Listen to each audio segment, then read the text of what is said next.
Capítulo 45. No juzguéis. Llegamos ahora a la última sección principal del Sermón del Monte. Existe muy poco acuerdo en cuanto a la forma adecuada de enfocarla.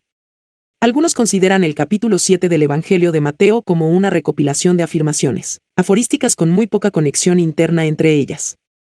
Pero a mí me parece que este punto de vista acerca de esta sección del sermón es erróneo, porque hay evidentemente un tema subyacente en todo el capítulo, el del juicio. Es el tema que constantemente se presenta en la enseñanza de nuestro Señor y que plantea de formas distintas. No es difícil hallar el nexo entre esta sección y la anterior. De hecho, como hemos visto repetidas veces, es muy importante considerar siempre el sermón como un todo antes de tratar de interpretar específicamente cualquier sección o cualquier afirmación dentro de esta parte. Para ello, será bueno que pasemos revista a todo el sermón en una forma muy rápida. Primero, tenemos la descripción del hombre cristiano, de su carácter. Luego, se nos muestra el efecto en el de todo lo que sucede en el mundo en el cual vive y su reacción ante este mundo. Posteriormente, se le recuerda su función en el mundo como sal de la tierra y como luz puesta para que todos la vean, y así sucesivamente. Enseguida, después de haber descrito al cristiano en esta forma, tal como es y en su ambiente, nuestro Señor pasa a darle instrucciones específicas respecto a su vida en este mundo. Comienza con la relación del cristiano con la ley. Esto era muy necesario, debido a la falsa enseñanza de los fariseos y los escribas. Este es el tema de esa larga sección del capítulo 5 en la que nuestro Señor, en forma de 6 principios fundamentales, presenta su idea e interpretación de la ley frente a las de los fariseos y escribas. De este modo, se le enseña al hombre cristiano cómo tiene que comportarse en general, cómo se le aplica la ley, y lo que se espera de él. Una vez hecho esto, en el capítulo 6, nuestro Señor contempla a este hombre cristiano que acaba de describir, como viviendo su vida en este mundo, y viviéndola, sobre todo, en intimidad con su Padre. Tiene que recordar siempre que el Padre le está cuidando. Tiene que recordarlo cuando está a solas y cuando está decidiendo qué bien va a hacer, dar limosna, oración, ayuno, todo lo que tiene como fin producir el crecimiento y el cultivo de su vida y ser espirituales. Siempre ha de hacerlo como dándose cuenta de que la mirada del Padre está puesta en él. Estas cosas no tienen ni valor ni mérito si no nos damos cuenta de esto. Si lo que queremos es agradarnos a nosotros mismos o impresionar a los demás, sería mejor no hacer nada. Luego pasamos a otra sección, en la cual nuestro Señor nos muestra el peligro del impacto de la vida de este mundo sobre nosotros, el peligro de la mundanalidad, el peligro de vivir para las cosas de esta vida y este mundo, ya sea que tengamos demasiado o demasiado poco, y especialmente, la sutileza de ese peligro. Una vez tratado todo esto, pasa ahora a la sección final. Y en ella, me parece, insiste de nuevo en la importancia absoluta de recordar que estamos caminando bajo la mirada del Padre.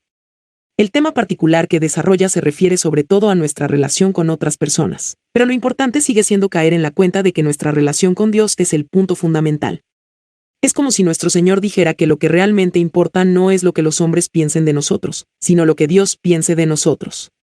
En otras palabras, se nos recuerda en todo momento que nuestra ida aquí es un viaje, un peregrinar, y que conduce a un juicio final, a una evaluación última, y a la determinación y proclamación de nuestro destino final y eterno. Todos debemos estar de acuerdo en que esto es algo que necesitamos que se nos recuerde constantemente.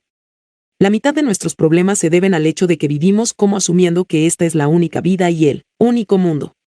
Claro que sabemos que ello no es así, pero hay una gran diferencia entre saber una cosa y guiarse y gobernarse realmente por este conocimiento en la vida y perspectivas ordinarias.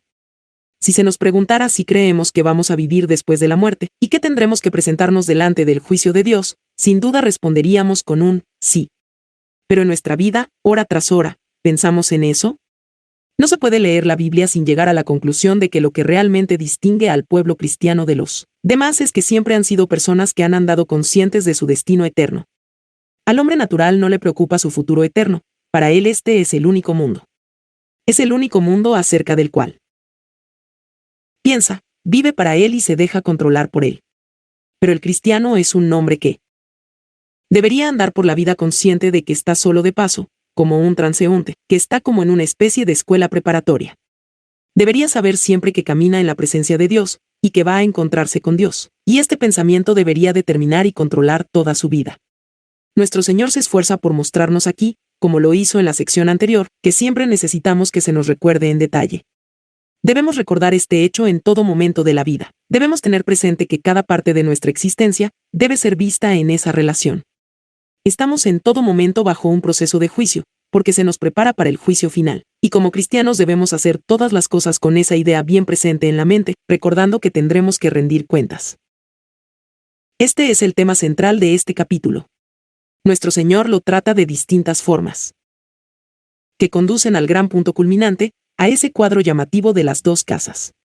Estas representan a dos hombres que escuchan estas cosas. Uno las pone en práctica y el otro no. Una vez más podemos ver la grandeza de este sermón del monte, su índole penetrante, la profundidad de su enseñanza, más aún su índole verdaderamente alarmante.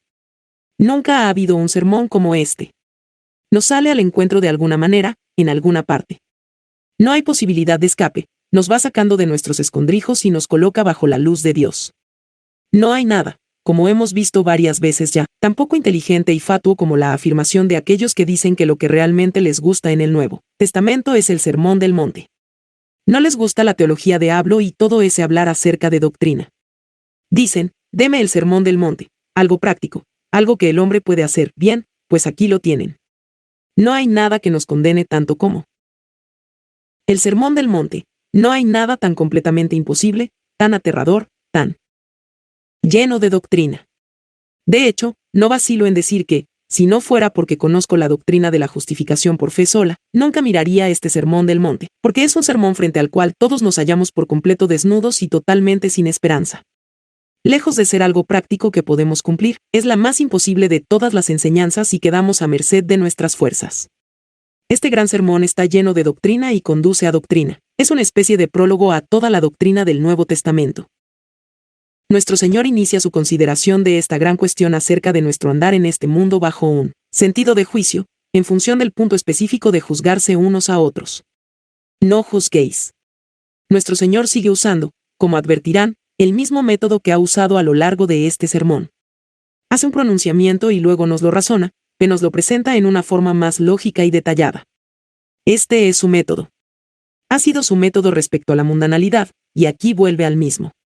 Hace primero el pronunciamiento deliberado, no juzguéis. Se nos presenta aquí una afirmación que a menudo ha conducido a mucha confusión.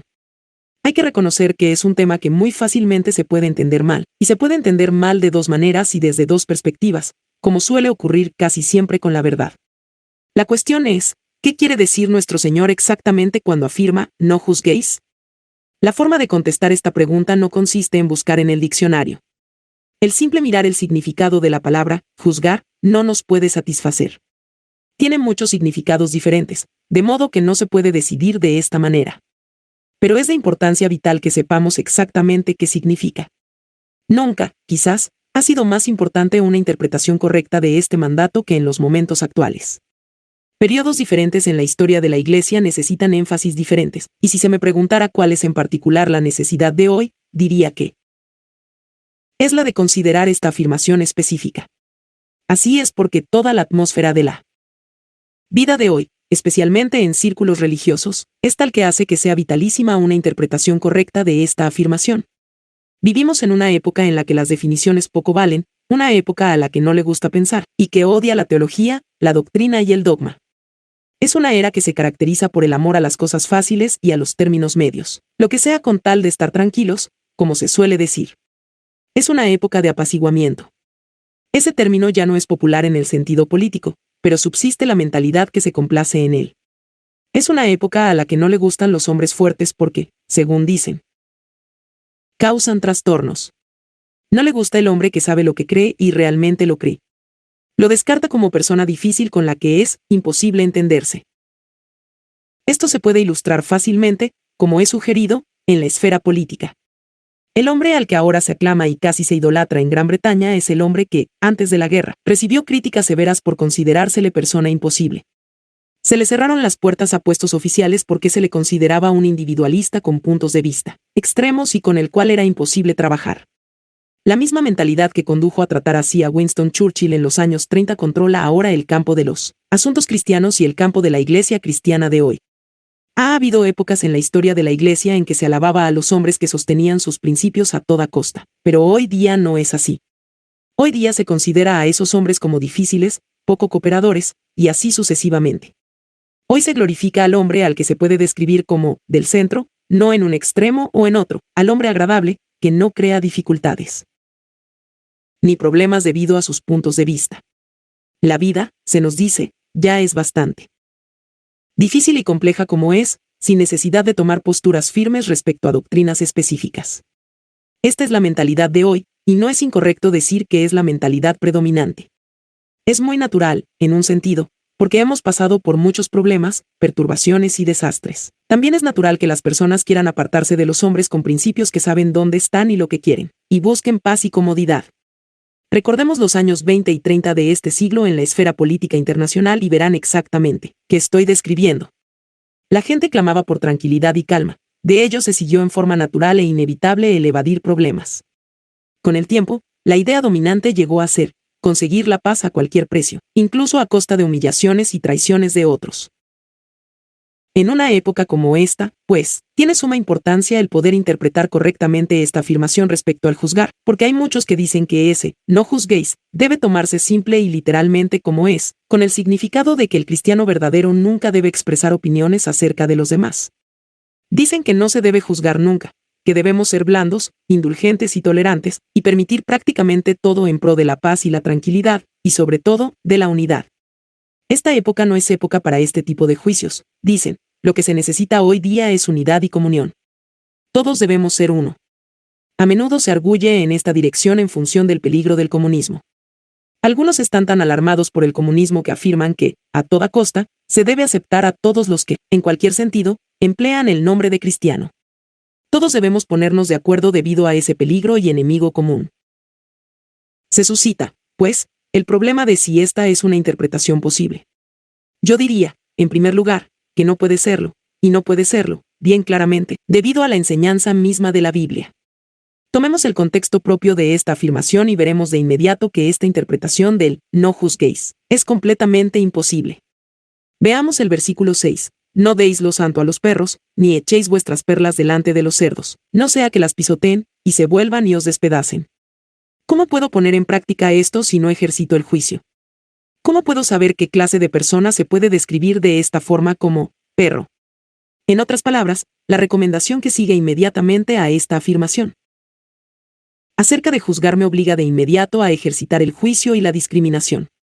Luego, tomemos la conexión más remota en el versículo 15. Guardaos de los falsos profetas, que vienen a vosotros con vestidos de ovejas, pero por dentro son lobos rapaces. ¿Cómo hay que interpretar esto? No puedo guardarme de los falsos profetas, si no pienso, y si tengo tanto miedo de juzgar que nunca evalúo su enseñanza. Esa gente viene, con vestido de ovejas, son muy atractivos y emplean la terminología cristiana. Parecen inofensivos y honestos y nunca dejan de ser muy buenos. Pero no hemos de dejarnos engañar por esta clase de cosas, guardémonos de esa gente. Nuestro Señor también dice, por sus frutos los conoceréis, pero si no tengo ninguna norma ni empleo el discernimiento, ¿cómo puedo poner a prueba el fruto y distinguir entre lo verdadero y lo falso? Así pues, sin ir más lejos, esa interpretación no puede ser la interpretación verdadera porque dice que significa solo ser libre y fácil y tener una actitud blanda e indulgente hacia cualquiera que en forma vaga se llame cristiano. Es completamente imposible. Este punto de vista, sin embargo, se sostiene con tanta tenacidad que no podemos detenernos aquí. Debemos ir más allá y decir lo siguiente: la Biblia misma nos enseña que hay que ejercitar el juicio en relación con los asuntos del Estado. La Biblia nos enseña que los jueces y magistrados reciben el poder de Dios y que el magistrado debe pronunciar juicio, y que ese es su deber. Es parte del método que Dios tiene para frenar el mal y el pecado y los efectos de los mismos en este mundo temporal. Por tanto, si alguien dice que no cree en los tribunales de justicia, contradice la Biblia. No significa siempre el emplear la fuerza, pero hay que juzgar, y si alguien no lo hace o no quiere hacerlo, no solo no cumple con su deber, sino que es antibíblico. Se encuentra también la misma enseñanza en la Biblia respecto a la Iglesia. La Biblia muestra muy claramente que hay que ejercitar el juicio en el ámbito de la Iglesia. Esto merecería un estudio completo, porque, debido a nuestras ideas y nociones flojas, casi resulta verdad decir que la disciplina en la Iglesia cristiana resulta inexistente hoy en día.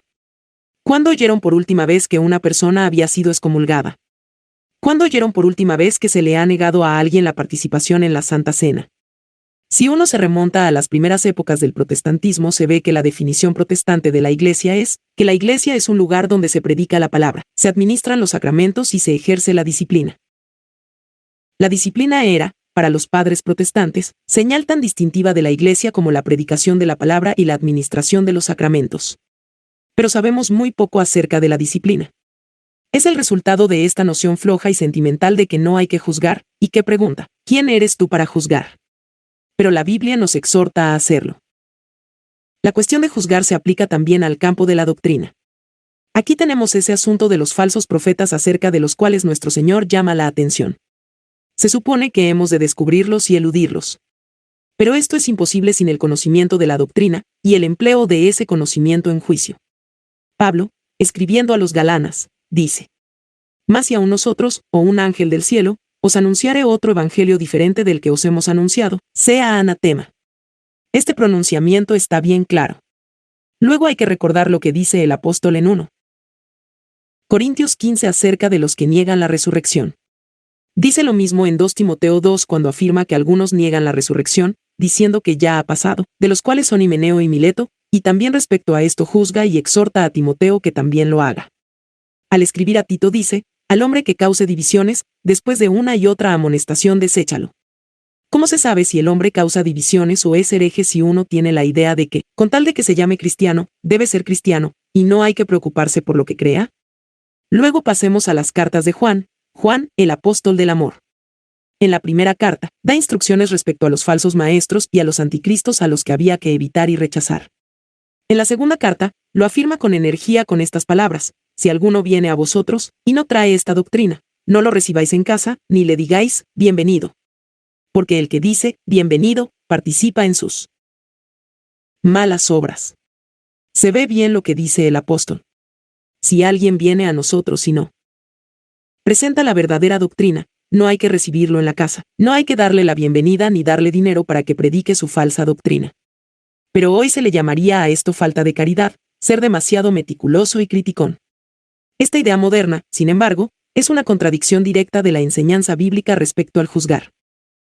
Luego, se encuentra lo mismo en las palabras de nuestro Señor a los judíos: «No juzguéis según las apariencias, sino juzgad con justo juicio». Judín 7:24. Mira a los fariseos y dice: «Vosotros sois los que os justificáis a vosotros mismos delante de los hombres, mas Dios conoce vuestros corazones, porque lo que los hombres tienen por sublime, delante de Dios es abominación». Lee 16:15. Recordarán su mandato respecto a lo que hemos de hacer si nuestro hermano nos ofende. Hemos de ir a él y decirle su falta, estando tú y él solos. Si no quiere escuchar hay que llevar testigos, a fin de que se pueda demostrar todo de boca de 2 o 3 testigos. Pero si sigue sin escuchar, entonces hay que llevarlo a la iglesia, y si no quiere escuchar a la iglesia hay que considerarlo como pagano y publicano. Ya no hay que seguir tratándolo. En 1 Corintios 5 y 6 encontrarán que Pablo ofrece exactamente la misma enseñanza. Dice a los corintios que no se junten con los idólatras, sino que se parten de ellos. Esto requiere siempre juzgar. La pregunta es, pues, ¿cómo podemos poner en práctica todas estas recomendaciones si no juzgamos, si no pensamos, si no tenemos normas, si no estamos dispuestos a evaluar? Estos no son más que unos pocos ejemplos de toda una serie de pasajes bíblicos que podríamos citar, pero con esto es suficiente para demostrar que la afirmación de nuestro Señor no se puede interpretar en el sentido de que no debemos juzgar nunca, de que nunca debemos llegar a conclusiones ni aplicarlas. Sí, pues, no significa esto. ¿Qué significa? Lo que nuestro Señor enfatiza es justamente esto. No nos dice que no hemos de evaluar basados en juicios, pero está muy preocupado por el asunto de condenar. Al tratar de evitar esta tendencia al condenar, algunas personas han llegado al otro extremo, y con ello se encuentran también en una posición falsa. La vida cristiana no es tan fácil. La vida cristiana es siempre vida de equilibrio. Tienen bastante razón los que dicen que andar por fe significa andar por el filo de un cuchillo. Uno puede caerse a un lado o a otro, hay que mantenerse en el centro mismo de la verdad, evitando el error tanto de un lado como del otro. Por tanto, si bien decimos que no significa negarse a ejercitar el discernimiento o el juicio, debemos apresurarnos a decir que nos pone sobre aviso en contra del terrible peligro de condenar, de pronunciar juicios en un sentido definitivo. La mejor forma de ilustrar esto es pensar en los fariseos. En este sermón del monte nuestro Señor tuvo a los fariseos presentes casi siempre. Les dijo a los suyos que se cuidaran mucho de no llegar a ser como los fariseos en su modo de ver la ley y en su modo de vivir. Estos interpretaban mal la ley. Eran exhibicionistas y jactanciosos al dar limosna. Eran exhibicionistas al orar en las esquinas y al ensanchar sus filacterias, y proclamaban que ayunaban. Al mismo tiempo, eran mercenarios y materialistas en su manera de pensar acerca de las cosas de este mundo. Ahora nuestro Señor los tiene presentes también en este punto específico. Recordemos el cuadro que presenta en Lucas 18, 9-14, cuando habla del fariseo y del publicano que fueron a orar al templo. El fariseo decía: Dios, te doy gracias porque no soy como los otros hombres, ni aún como este publicano. Lo peor de todo era aquella actitud que tenían los fariseos respecto a otros. Pero el Nuevo Testamento indica bien claramente que esta actitud no era exclusiva de los fariseos. Estuvo perturbando constantemente a la iglesia primitiva, y ha estado perturbando a la iglesia de Dios hoy. Y al enfrentarnos con este tema deberíamos recordar la afirmación de nuestro Señor a ese respecto cuando dijo: el que de vosotros esté sin pecado sea el primero en arrojar la piedra.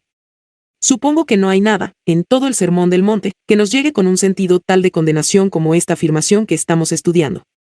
Qué culpables somos todos a este respecto. Esto tiende a echar a perder nuestras vidas y a quitarnos la felicidad. Estragos ha causado, y sigue causando, en la Iglesia de Dios. Esta palabra se dirige a cada uno de nosotros, es un tema penoso pero necesario. El sermón nos habla, y nosotros le cerramos los oídos, como nuestro Señor nos lo recuerda aquí, a riesgo nuestro. Es un tema tan importante que debemos analizarlo. Más, aunque va a ser doloroso. La forma de tratar la herida no es no mirarla o aplicarle un remedio superficial. El tratamiento adecuado es limpiarla a fondo. Es doloroso, pero tiene que hacerse. Si uno quiere limpiarse y purificarse y estar sano, hay que aplicar la sonda. Sondeemos, por tanto, esta herida, esta llaga putrefacta, que está en el alma de todos nosotros, a fin de purificarnos. ¿Qué es este peligro acerca del cual nuestro Señor nos pone sobre aviso? Podemos decir ante todo que es una especie de espíritu, un espíritu que se manifiesta de ciertos modos. ¿Qué es este espíritu que condena? Es el espíritu orgulloso de su propia rectitud. El yo está siempre en la raíz del mismo, y es siempre una manifestación de autojustificación, un sentido de superioridad, un sentido de que nosotros andamos bien mientras que los otros no. Esto conduce entonces al espíritu de censura, al espíritu que siempre está dispuesto a expresarse en forma detractora. Y luego, junto con esto, se da la tendencia a despreciar a los demás, a tenerlos en menos. No solo estoy describiendo a los fariseos, estoy describiendo a todos los que tienen el espíritu farisaico. Me parece, además, que una parte de importancia vital de este espíritu es la tendencia a ser hipercrítico. Hay una diferencia enorme entre ser crítico y ser hipercrítico. El verdadero espíritu de crítica es algo excelente. Por desgracia, existe muy poco. Pero la crítica genuina en literatura, o en arte, o en música, o en cualquier otra cosa, es uno de los ejercicios más elevados de la mente humana. La crítica verdadera nunca es simplemente destructora, es constructora, es una apreciación. Hay una diferencia enorme entre ejercitar la crítica y ser hipercrítico. El hombre que es reo del juzgar, en el sentido en que nuestro Señor emplea el término aquí, es el hipercrítico, lo cual significa que se deleita en la crítica por la crítica misma y con ello disfruta. Me temo que debo ir más allá y decir que es el hombre que se ocupa de lo que es criticable con la esperanza de encontrar faltas, casi anhelando encontrarlas. La forma más sencilla, quizás, de presentar todo esto es leer 1 Corintios 13. Miremos el aspecto negativo de todo lo positivo que Pablo dice del amor. El amor, todo lo espera, pero este espíritu espera lo peor. Se procura una satisfacción maliciosa y maligna en encontrar faltas y defectos. Es un espíritu que siempre los espera, y casi sufre una decepción si no los encuentra. No puede haber dudas acerca de esto. El espíritu hipercrítico nunca se siente realmente feliz a no ser que encuentre estas faltas. Y, desde luego, el resultado de todo esto es que tiende a fijar la atención en asuntos que son indiferentes para convertirlos en asuntos de importancia vital. El mejor comentario a este respecto se encuentra en Romanos 14, donde Pablo les dice a los romanos en detalle que eviten el juzgarse unos a otros en asuntos como la comida y la bebida, y como el considerar un día más importante que otro. Habían situado estos asuntos en una posición destacada, y se juzgaban y condenaban en función de estas cosas. Pablo les dice que todo esto está mal. El reino de Dios no es comida ni bebida, sino justicia, paz y gozo en el Espíritu Santo, dice Ro. 14:17. Uno puede observar un día, y otro día. Cada uno esté plenamente convencido en su propia mente, pero lo que hay que recordar, dice, es que todos somos juzgados por Dios. El Señor es el juez. Además, uno no decide si alguien es cristiano o no, examinando las ideas que tiene acerca de asuntos como estos, los cuales no son importantes, sino más bien indiferentes. Hay asuntos esenciales en conexión con la fe, asuntos acerca de los cuales no deben existir dudas en tanto que otros son indiferentes. Nunca debemos convertir estos últimos en asuntos de importancia vital. Este es más o menos el espíritu del hombre que se hace reo de juicio. No estoy sacando aplicaciones a todo esto a medida que lo voy exponiendo. Confío en que el Espíritu Santo nos ayudará a hacerlo. Si en alguna ocasión siento que más bien me place el escuchar algo desagradable acerca de otro, ahí existe espíritu equivocado. Si estamos celosos o envidiosos, y de repente oímos que uno de los que estamos celosos o envidiosos ha cometido un error y descubrimos que ello nos produce placer, ahí está. Esa es la actitud que conduce a este espíritu de juicio. Pero veámoslo en la práctica. Se manifiesta en la propensión a emitir juicios cuando el asunto no nos atañe en absoluto. ¿Cuánto tiempo gastamos en expresar nuestras opiniones acerca de personas con las cuales no tenemos trato directo? Para nosotros no son nada, pero experimentamos un placer malicioso en opinar acerca de ellas. Esto es en parte una forma práctica en que se manifiesta este espíritu. Otra manifestación de este espíritu es que coloca el prejuicio en lugar del principio.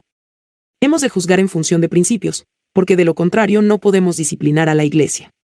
Pero si alguien toma sus propios prejuicios y los presenta como principios, se hace reo de este espíritu de juicio. Otra forma en que se manifiesta es en la tendencia a colocar personas en lugar de principios. Todos sabemos lo fácil que es en una discusión osar a fijarse en personas o personalidades y alejarse de los principios. Se puede decir con verdad que los que objetan en contra de la doctrina son generalmente los más culpables. En ese sentido, colmo no captan o entienden la doctrina, pueden hablar solo en términos de personas, y por ello, en el momento en que alguien defiende principios de doctrina, comienzan a decir que es una persona difícil.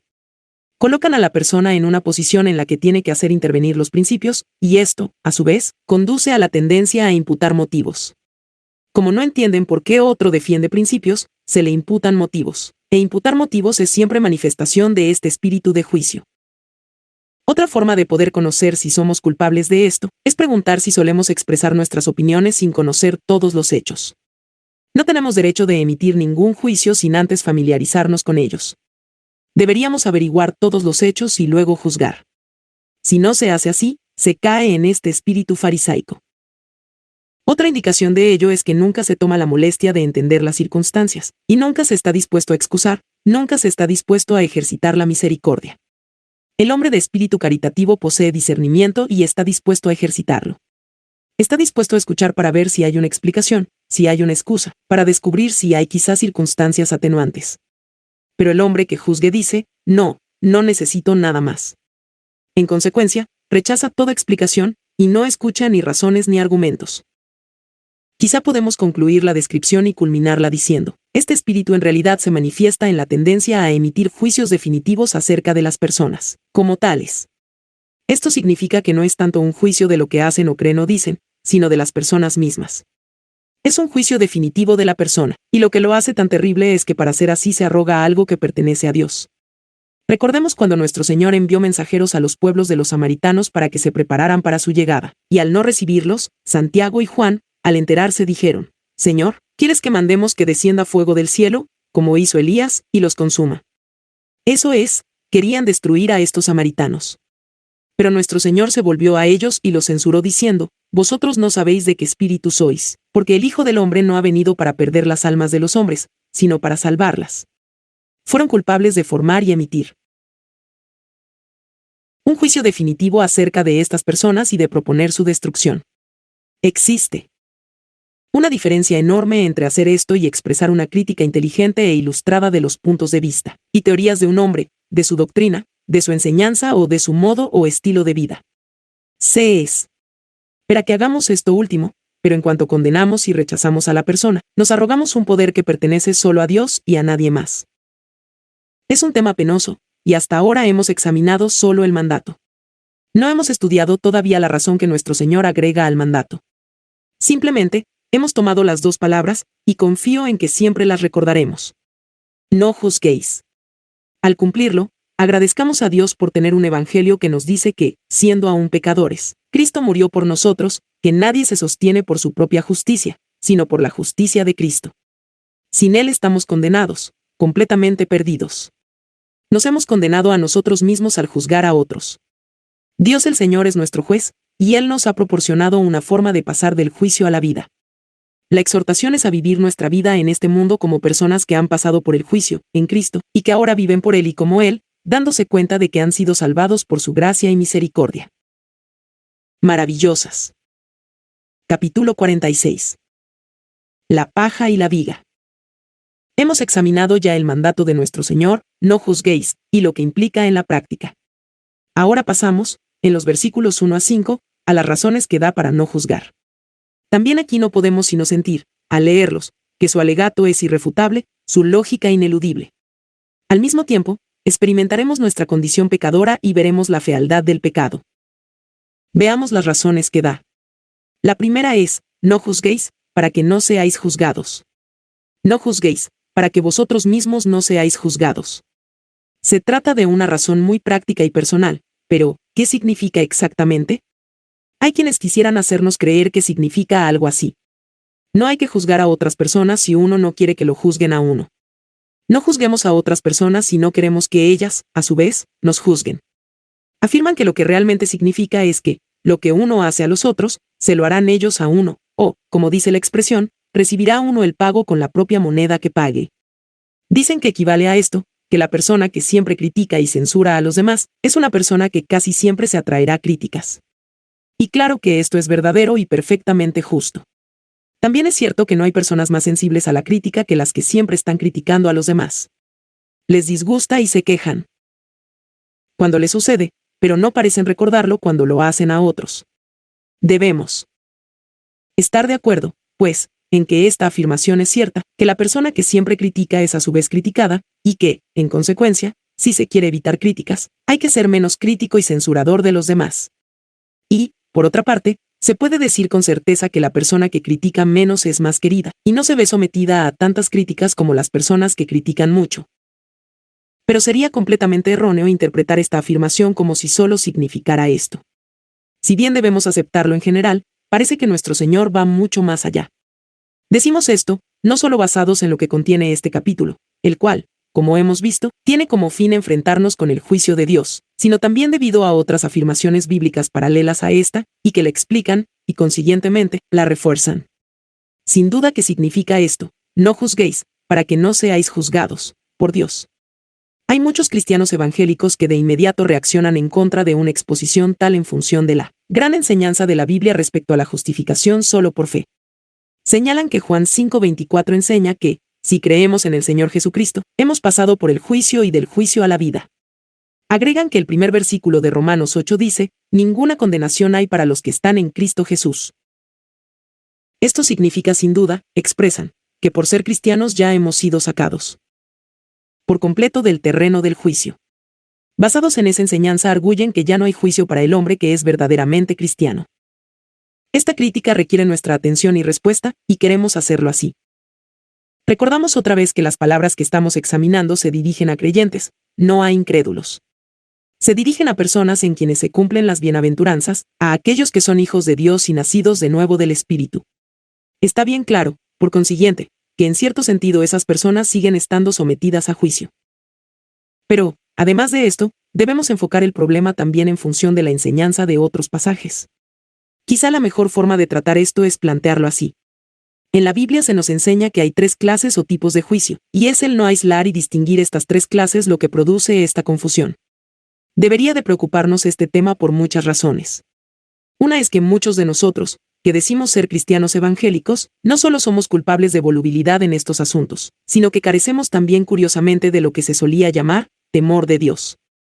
Algunos de nosotros tenemos una ligereza, una vocinglera, una superficialidad, que me parece estar muy lejos de lo que debe ser el verdadero cristiano, pueblo religioso, como se ve que ha sido en la Biblia y en la Iglesia a lo largo de los siglos.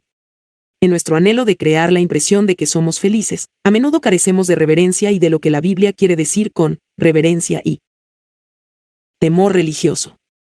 La idea toda del temor del Señor y de la piedad se ha ido. perdiendo de una forma u otra entre nosotros.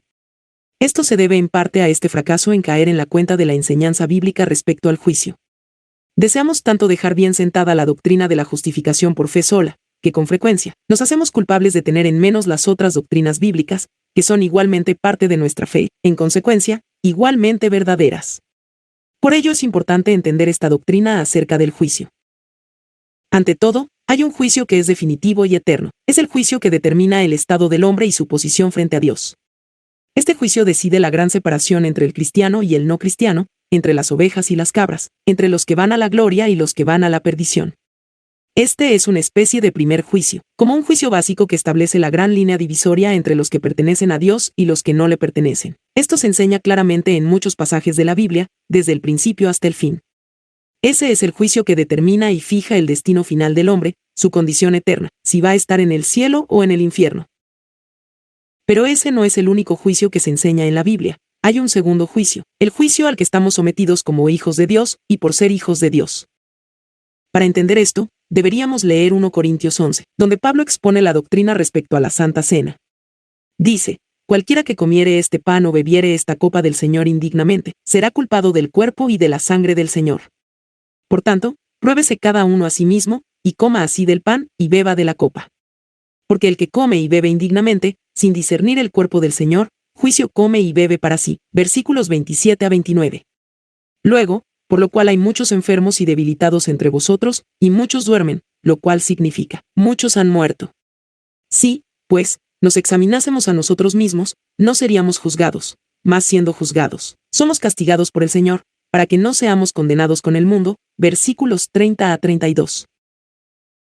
Esta afirmación es muy importante y significativa.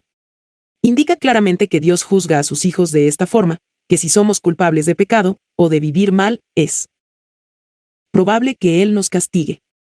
El castigo, dice Pablo, puede tomar la forma de enfermedad. Hay quienes están enfermos por su mal vivir.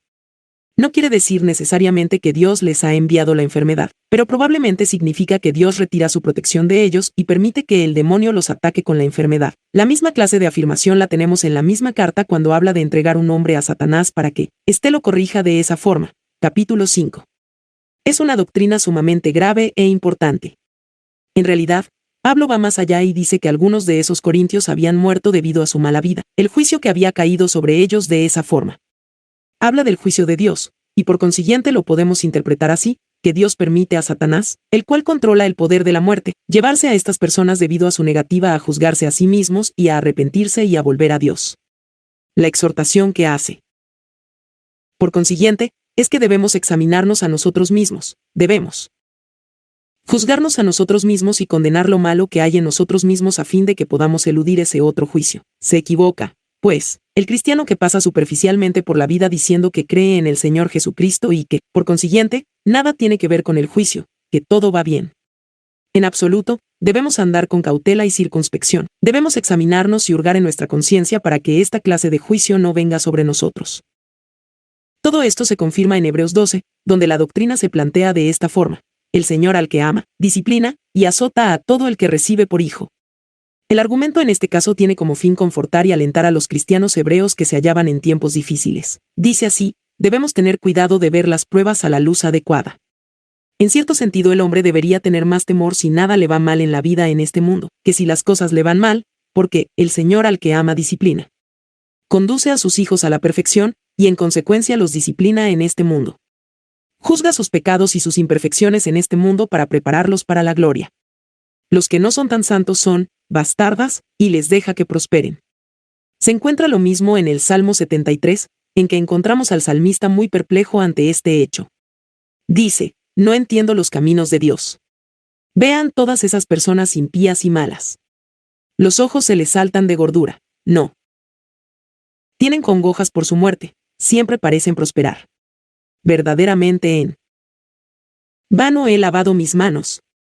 Pero llegó a comprender que esta forma de pensar estaba equivocada, porque estaba viendo la vida de los impíos solo en este mundo. Quizá disfruten en esta vida, pero es todo lo que obtienen, y de repente el juicio descenderá sobre ellos, y será definitivo y eterno. Dios juzga a su pueblo en este mundo a fin de ahorrarles eso. Si nos examinamos a nosotros mismos, dice Pablo, no seremos condenados con el mundo. Esta, pues, es la segunda forma de ver el juicio, y es una perspectiva muy importante. Estamos siempre bajo la mirada de Dios, y Dios vigila nuestra vida y juzga nuestros pecados, todo para beneficio nuestro. Pero debemos examinar la tercera clase de juicio que se enseña en la Biblia, el juicio que a menudo se denomina juicio de recompensa. No importa que este nombre sea adecuado o no, pero hay un juicio para el pueblo de Dios después de la muerte. Se enseña bien claramente en la Biblia. Lo encontramos en Romanos 14, donde Pablo dice: todos compareceremos ante el tribunal de Cristo. No juzguemos a los demás acerca de estos asuntos de observar ciertos días, de comer ciertos manjares, y así sucesivamente, dice el apóstol, porque todo hombre deberá enfrentarse con su propio juicio, y es responsable delante de Dios, porque todos compareceremos ante el tribunal de Cristo. Tenemos lo mismo en las cartas a los Corintios. Está el pasaje en 1 Corintios 3 donde dice: la obra de cada uno se hará manifiesta, y el día la declarará. Todo lo que el hombre ha edificado sobre el fundamento, oro, plata, piedras preciosas, madera, heno, hojarasca, será juzgado por fuego. Parte de ello quedará completamente destruido, la madera, el heno, la hojarasca, etc. Pero el hombre mismo se salvará, aunque así como por fuego. Todo esto indica juicio de nuestras obras desde que llegamos a ser cristianos. Y, sobre todo en este pasaje, desde luego, de la predicación del Evangelio y la obra de los ministros en la iglesia. Luego, en 2 Corintios 5, el juicio se presenta claramente no solo para los ministros sino para todos, porque es necesario que todos nosotros comparezcamos ante el tribunal de Cristo, para que cada uno reciba según lo que haya hecho mientras estaba en el cuerpo, sea bueno o sea malo. Conociendo, pues, dice Pablo, el temor del Señor, persuadimos a los hombres. No se dirige a no creyentes, se dirige a creyentes cristianos. Los creyentes cristianos tendrán que presentarse delante del tribunal de Cristo, y ahí serán juzgados de acuerdo a lo que han hecho en el cuerpo, sea bueno o sea malo. No será así para decidir nuestro destino eterno, no es un juicio que decida si iremos al cielo o al infierno. No, ya hemos pasado por eso. Es un juicio que va a afectar nuestro destino eterno, pero no mediante la decisión de si será en el cielo o en el infierno, sino decidiendo lo que nos sucederá en el reino de la gloria. No se nos dan más detalles acerca de esto en la Biblia, pero se enseña clara y específicamente que hay un juicio de los creyentes. Se encuentra también en Gálatas 6:5, porque cada uno llevará su propia carga. Esto alude al mismo juicio: sobrellevad los unos las cargas de los otros, y cumplid así la ley de Cristo. Pero también, cada uno llevará su propia carga, cada uno de nosotros es responsable de su propia vida, por su propia conducta.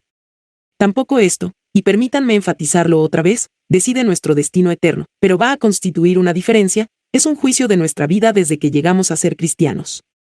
Luego está esa afirmación conmovedora de 2 Timoteo 1, 16-18, donde, al referirse a Onesíforo, Pablo da gracias a Dios por este hombre que había sido tan bondadoso con él cuando estuvo en prisión. Esto es lo que pide para él: concédale el Señor que haya misericordia cerca del Señor en aquel día en que se va a juzgar, que el Señor tenga misericordia de él. Y en Apocalipsis 14:13 encontramos la afirmación respecto a todos los que mueren en él. Señor, bienaventurados de aquí en adelante los muertos que mueren en él.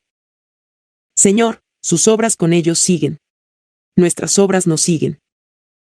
La principal razón por la que los cristianos no deben juzgar es la de no ser juzgados por el Señor. Le veremos como Él es, no encontraremos con Él y se emitirá el juicio. Si en esa ocasión no queremos ser avergonzados, como dice Juan 1 ya en 2:28, seamos cuidadosos ahora. Si queremos tener confianza en el día del juicio, entonces tengamos cuidado de cómo vivimos aquí ahora. Si juzgamos, seremos juzgados en función de ese mismo juicio. Aquí tenemos, pues, algo que nunca debemos perder de vista. Aunque seamos cristianos, y estemos justificados por fe, y tengamos seguridad de la salvación, y sepamos que vamos al cielo, todavía estamos sometidos a ese juicio aquí en la vida, y también después de esta vida. Es la enseñanza clara de la Biblia. Está sintetizada aquí, en la primera afirmación de nuestro Señor en esta sección del Sermón del Monte: no juzguéis, para que no seáis juzgados. No es simplemente que si uno no quiere que los otros hagan críticas de uno, tampoco se deben decir cosas críticas de ellos. Eso está bien, es cierto. Pero es mucho más importante el hecho de que uno se está exponiendo a sí mismo a juicio, y que habrá que responder por estas cosas. Uno no pierde la salvación, pero es evidente que va a perder algo. Esto nos conduce a la segunda razón que nuestro Señor presenta para no juzgar. Se encuentra en el versículo 2, porque con el juicio con que juzgáis, seréis juzgados, y con la medida con que medís, os será medido. Podemos decir esto en forma de principio. La segunda razón para no juzgar es que, si lo hacemos, no solo provocamos juicio contra nosotros mismos, sino que también establecemos la pauta para nuestro propio juicio, con la medida con que medís, os será medido. Tampoco aquí significa simplemente lo que otros nos pueden hacer a nosotros. Decimos que al hombre siempre se le paga con su propia moneda, y esto es verdad. Los que se preocupan mucho por examinar e investigar a los otros, y hablan acerca de los más mínimos defectos que encuentran en ellos, se sorprenden a menudo cuando esas mismas personas los juzgan a ellos. No lo pueden entender, pero son juzgados con su propia medida. Pero no podemos contentarnos con esto, esta afirmación significa algo más, y así lo dice la Biblia. Nuestro Señor en realidad declara que Dios mismo, en este juicio que hemos venido describiendo, nos juzgará según nuestra propia medida. Veamos algunos textos bíblicos que refrendan esta interpretación. Consideremos la afirmación de nuestro Señor que se contiene en Lucas 12, donde habla acerca de cosas dignas de azotes o ser azotado poco, y dice, a todo aquel a quien se haya dado mucho, mucho se le demandará, y al que mucho se le haya confiado, más se le pedirá, versículo 48. Enseña que Dios actúa según este principio. Luego leemos a continuación la afirmación de Romanos 2:1, por lo cual eres inexcusable, oh hombre, quienquiera que sea tú que juzgas, pues en lo que juzgas a otro, te condenas a ti mismo, porque tú que juzgas haces lo mismo. Está uno demostrando, dice Pablo, al juzgar a otros, que sabe lo que es justo, por lo tanto, si no hace lo que es justo se condena a sí mismo. Pero, quizá, la afirmación más clara sobre esto se encuentra en Santiago 3:1, versículo que es de importancia vital, al que a menudo no se presta atención porque no gusta la carta de Santiago, al pensar que no enseña la justificación solo por fe. Así es como plantea este punto específico: hermanos míos, no os hagáis maestros muchos de vosotros, sabiendo que recibiremos mayor condenación. En otras palabras, si uno se pone a sí mismo como maestro y autoridad, que recuerde que será juzgado con su propia autoridad, uno será juzgado con el mismo criterio que usa. ¿Se coloca uno delante de los demás como autoridad? Muy bien, esta será la medida que se le aplicará a uno en su propio juicio. Nuestro Señor lo dice bien claramente en las palabras que estamos examinando: con el juicio con que juzgáis, seréis juzgados, y con la medida con que medís, os será medido. Es una de las afirmaciones más alarmantes de toda la Biblia. ¿Pretendo tener un conocimiento excepcional de la Biblia? Si es así, seré juzgado en función del conocimiento que alego. ¿Pretendo ser servidor que conoce realmente estas cosas? Entonces no debo sorprenderme si se me azota mucho. Deberíamos tener mucho cuidado, por consiguiente, en cómo nos expresamos. Si con autoridad juzgamos a otros, no tenemos derecho a quejarnos si se nos juzga. Con la misma norma. Es completamente justo y adecuado, y no tenemos razón ninguna de quejarnos. Pretendemos tener este conocimiento, si lo tenemos debemos demostrarlo viviendo de acuerdo con él mismo. Según lo que pretendo ser, seré juzgado. Sí, por consiguiente, pongo mucho empeño en examinar la vida de otras personas. Esa misma norma se me aplicará, y no tendré motivo para quejarme. La respuesta que se me daría, si me quejara, sería esta: ¿ya lo sabías? Lo hacías con los demás. ¿Por qué no también en tu propio caso? Es un pensamiento sorprendente y alarmante. No conozco ninguna otra cosa que pueda apartarnos más de la práctica pecaminosa de condenar a otros y de ese espíritu feo y detestable que se complace en hacerlo. Esto nos conduce a su vez a la última razón que nuestro Señor nos presenta. La plantea en los versículos 3-5, ¿y por qué miras la paja que está en el ojo de tu hermano, y no echas de ver la viga que está en tu propio ojo? ¿O cómo dirás a tu hermano, déjame sacar la paja de tu ojo, y he aquí la viga en el ojo tuyo? Hipócrita. Saca primero la viga de tu propio ojo, y entonces verás bien para sacar la paja del ojo de tu hermano. ¿Hubo jamás sarcasmo igual? ¿Hubo jamás un ejemplo más perfecto de ironía? ¿Cuánto lo merecemos? Podemos sintetizar el argumento en forma de una serie de principios. Nuestro Señor nos enseña que la tercera razón para no juzgar a otros es que somos incapaces de juzgar. No podemos juzgar. Por consiguiente, como no lo podemos hacer adecuadamente, ni siquiera debemos intentarlo. Dice que nuestro espíritu es tal que no tenemos derecho a juzgar. No solo debemos recordar que nosotros mismos seremos juzgados y que fijamos las normas de ese juicio, sino que además dice, un momento, no juzguéis porque sois incapaces de juzgar. Nuestro Señor lo demuestra de esta manera. Ante todo, Indica que no nos preocupa la justicia y el verdadero juicio, porque si estuviéramos preocupados por ello, nos ocuparíamos de eso en nosotros mismos. Nos gusta persuadirnos de que estamos realmente preocupados por la verdad y la justicia, y que ese es nuestro único interés. Pretendemos que no deseamos ser injustos con las personas, que no deseamos criticar, sino que estamos realmente preocupados por la verdad. Dice de hecho nuestro Señor, si realmente estuviéramos preocupados por la verdad, nos juzgaríamos a nosotros mismos. Pero no lo hacemos. Por consiguiente, nuestro interés no es realmente la verdad. Es un argumento justo. Si alguien pretende que su único interés es por la justicia y la verdad, y no por las personas, entonces será tan crítico de sí mismo como los demás. El que es realmente un gran artista suele ser el crítico más severo de sí mismo. No importa en qué esfera de la vida se dé, ya. Sea en el canto, en el drama, en la pintura, o en cualquier otra cosa, el que es realmente gran artista y crítico verdadero se critica tanto a sí mismo como a la obra de los demás, e incluso quizá más, porque tiene normas objetivas. Pero tú, dice nuestro Señor, no tienes normas objetivas. No estás interesado por la verdad y la justicia, de lo contrario no pasarías por alto tu propia vida, como de hecho lo haces, para criticar solo a los demás. Esta es la primera afirmación. Podemos ir más allá y decir que también nos muestra que esas personas no están preocupadas por los principios en cuanto tales, sino solo por las personas. El espíritu de hipercrítica, como hemos visto, se preocupa de las personas y no de los principios. Este es el problema que muchos de nosotros tenemos a este respecto. Estamos realmente interesados por la persona que criticamos, no por el tema o principios específicos, y nuestro verdadero deseo es condenar a la persona, más que eliminar el mal que hay en la persona. Claro que esto de inmediato nos hace incapaces de emitir un verdadero juicio. Si hay parcialidad, si hay sentimiento y animosidad personales, no podemos ser verdaderos examinadores. Incluso la ley reconoce esto. Si se puede demostrar que hay alguna conexión entre un miembro del jurado y la persona sometida a juicio, se puede descalificar a ese miembro del jurado. Lo que se desea en un jurado es imparcialidad. No puede haber prejuicio, no puede haber nada personal, debe ser un juicio objetivo y ponderado. El elemento personal se debe excluir por completo para que pueda haber juicio verdadero. Si aplicamos esto a nuestro juicio de otras personas, me temo que tendremos que estar de acuerdo con nuestro Señor en que somos completamente incapaces de juzgar, porque lo que más nos interesa en ese caso son las personas o las personalidades. Hay muy a menudo un motivo ulterior en nuestro juicio y por ello no acertamos a distinguir entre las personas y su acción. Pero sigamos a nuestro Señor en su análisis.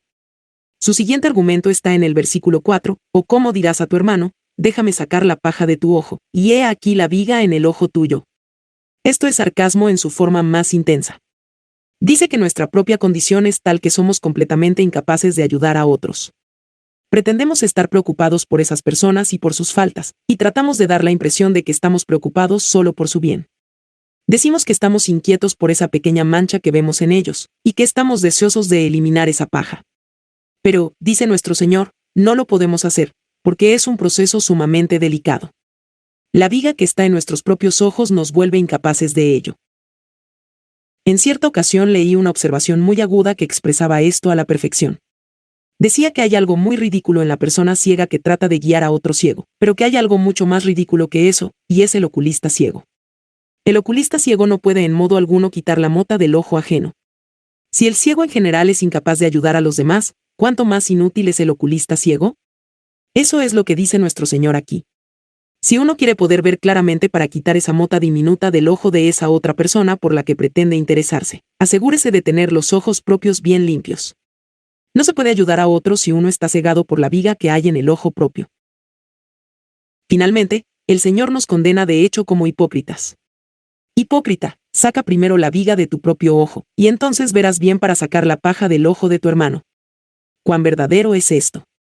El hecho es que no estamos realmente preocupados por ayudar a esa otra persona, estamos interesados solo en condenarla. Pretendemos tener este gran interés, pretendemos que estamos angustiados en encontrar esa falta. Pero en realidad, como nuestro Señor ya nos ha mostrado, y esta es la parte terrible, estamos realmente contentos de descubrirla. Esto es hipocresía. Una persona se dirige a otra como amiga y le dice, es realmente una vergüenza que tengas ese defecto. Pero, ¿cuán a menudo esa acción va envuelta en malicia? ¿Y qué placer se procura a esa persona? No, dice nuestro Señor, si deseamos realmente ayudar a los demás, si somos sinceros en esto, hay ciertas cosas que nosotros mismos tenemos que hacer. En primer lugar, debemos advertir esto, hay que sacar la viga de los ojos propios, entonces uno podrá ver con claridad para sacar la paja del ojo del hermano. Esto se puede interpretar así. Si deseas realmente ayudar a los demás, y ayudarlos a eliminar esas manchas, faltas, fragilidades e imperfecciones, ante todo hay que caer en la cuenta de que el espíritu de juicio, hipercrítica y censura que hay en ti es realmente como una viga, si se la compara con la pequeña paja en el ojo ajeno. La verdad es, dice de hecho nuestro Señor, que no hay forma más terrible de pecado que este espíritu de juicio del cual somos culpables. Es como una viga. La otra persona quizá ha caído en inmoralidades, en algún pecado de la carne, o quizá sea reo de algún pequeño error de vez en cuando. Pero esto no es más que una pequeña paja en el ojo si se la compara con el espíritu que hay en ti, que es como una viga. Has de comenzar con tu propio espíritu, dice en otras palabras. Enfréntate contigo mismo con toda honestidad y sinceridad y admite la verdad acerca de ti mismo. ¿Cómo hay que hacer todo esto en la práctica? Leamos 1 Corintios 13 todos los días. Leamos esta afirmación de nuestro Señor todos los días. Examinemos nuestra actitud hacia las otras personas. Hagamos frente a la verdad acerca de nosotros mismos. Tomemos las afirmaciones que hacemos respecto a otros. Sentémonos a analizarlas y preguntémonos qué queremos decir en realidad. Es un proceso muy doloroso y angustiador. Pero si nos examinamos a nosotros mismos, nuestros juicios y pronunciamientos, con honestidad y sinceridad, estamos en camino de sacar la viga de nuestro propio ojo. Entonces, una vez hecho esto, estaremos tan humillados que nos sentiremos libres del espíritu de censura e hipercrítica. Qué lleno de lógica está todo esto. Cuando el hombre se ha visto verdaderamente a sí mismo, nunca juzga a los demás de forma equivocada. Dedica todo el tiempo a condenarse a sí mismo, a lavarse las manos y tratar de purificarse. Hay solo una forma de librarse del espíritu de censura e hipercrítica, y es juzgarse y condenarse uno mismo. Esto nos humilla hasta el polvo, y luego se sigue por necesidad que, habiéndonos, de esta manera, librado de la viga de los ojos propios, estaremos en condiciones adecuadas para ayudar a los demás, y sacarles la paja de los ojos. El proceso de sacar la paja del ojo es difícil. No hay órgano más sensible que el ojo. En cuanto el dedo lo toca, se cierra, así es de delicado. Lo que se necesita por encima de todo al tratar de hacer esto es afecto, paciencia, calma, equilibrio. Esto es lo que se necesita, debido a la delicadeza de la operación. Traslademos todo esto al ámbito espiritual. Vamos a ocuparnos de un alma, vamos a tocar la parte más sensible del hombre. ¿Cómo podemos sacar de ella la paja? Solo una cosa importa a este respecto, y es ser humilde, ser compasivo, estar consciente del propio pecado y de la propia indignidad, a fin de que al encontrarla en otra persona, lejos de condenarla, uno sienta ganas de llorar. Se está lleno de compasión y simpatía, se desea realmente ayudar. Se ha disfrutado tanto de librarse de lo malo que había en uno, que se desea que la otra persona tenga el mismo placer y el mismo gozo. No se puede ser oculista espiritual hasta que se vea con claridad. Así pues, al enfrentarnos con nosotros mismos y librarnos de la viga, cuando nos hayamos juzgado y condenado y estemos en ese estado de humildad, de comprensión, de simpatía, de generosidad y caridad, entonces podremos, como dice la Escritura, decir la verdad en amor a los demás y con ello ayudarlos. Es una de las cosas más difíciles de la vida, es una de las últimas cosas que logramos. Que Dios tenga misericordia de nosotros. Pero hay personas, gracias a Dios, que saben decir la verdad en amor, y cuando la dicen, no solamente sabe uno que están diciendo la verdad, sino que les da las gracias por ello. Hay otras personas que le dicen a uno la misma verdad, pero de tal forma que lo colocan de inmediato a la defensiva, y lo conducen a odiarlos por ello. Es porque no han dicho la verdad en amor. Que todo hombre, por consiguiente, vuelvo a citar a Santiago, sea pronto para oír, tardo para hablar, tardo para airarse, St. 1:19. No juzguéis, por estas 3 razones. Que Dios tenga misericordia de nosotros. Bueno es que podamos enfrentarnos con esa verdad a la luz del Calvario y de la sangre derramada de Cristo. Pero sí queremos evitar el castigo en esta vida, y el sufrimiento de una pérdida. Esta es la afirmación bíblica, en la vida futura, no juzguemos, a no ser que nos juzguemos a nosotros mismos primero.